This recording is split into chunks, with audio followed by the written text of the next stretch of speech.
the Prime Minister has said the government is proving the doubters wrong with its Brexit negotiations. EU leaders agreed talks can move on to the next stage in the new year, shortly after Theresa May suffered her first Commons defeat on Brexit. Writing in 2 Sunday papers, she vowed she would not be derailed from securing an ambitious deal. Labour's Diane Abbott told the Newsbay the Brexit negotiations were a mess and were causing concern. Writing in the Sunday Telegraph and Sunday Express, Mrs. May said the last 10 days had marked a watershed in the Brexit process and that the government would now begin to build that new, deep and special partnership with the EU. Get news from the Newsbay in your inbox each weekday morning. This is the exciting part of the negotiations and there is no limit on our ambition and creativity, she said. She said talks would now start on the implementation period for Brexit and the future of trading relationships. Amid all the noise, we are getting on with the job, she added. Cabinet ministers are due to discuss their stance on the relationship they want with the EU, the UK's end state, in the coming days, but some ministers are thought to favour a closer alignment than others. Foreign Secretary Boris Johnson, who was a leading voice in the referendum Leave campaign, has argued that the UK cannot mirror EU law in the long term.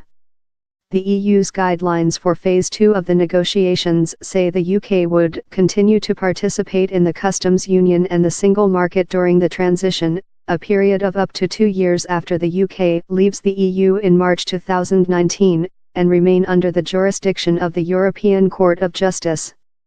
Mr. Johnson said if the UK ended up being forced to mirror EU laws, we would have gone from being a member state to a vassal state.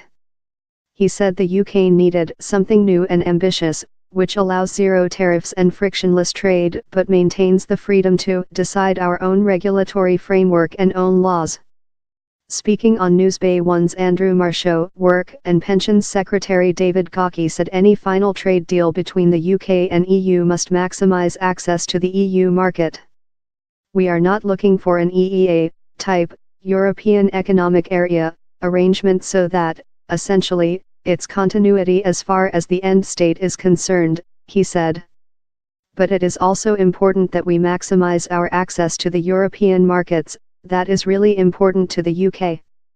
Shadow Home Secretary Diane Abbott was asked whether Labour would back a Norway-style deal for the UK. Norway is not in the EU but has access to the single market, in return for a financial contribution and accepting the majority of EU laws. She said Labour was not conducting this negotiation but it would not back anything that damages jobs and the economy. Pressed on whether the UK may have to make payments to get access to the single market, she replied, "We may have to do so, but we have to see how the Tories' negotiations go." Meanwhile, 2 Conservative peers have warned Mrs. May she could face defeats in the House of Lords if the government tried to bully its members. The Prime Minister lost in the Commons earlier this week when MPs, including 11 from her own party, voted to give Parliament a legal guarantee of a vote on the final Brexit deal struck with Brussels. Following the vote, there were calls for the Tory rebels to be deselected by the party and some received death threats.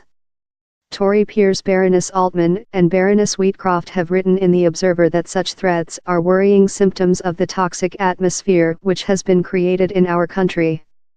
Mindful of the monumental importance for future generations of getting Brexit right, the Lords is unlikely to be receptive to bullying over a restricted timetable or vigorous whipping to toe the party line, they added.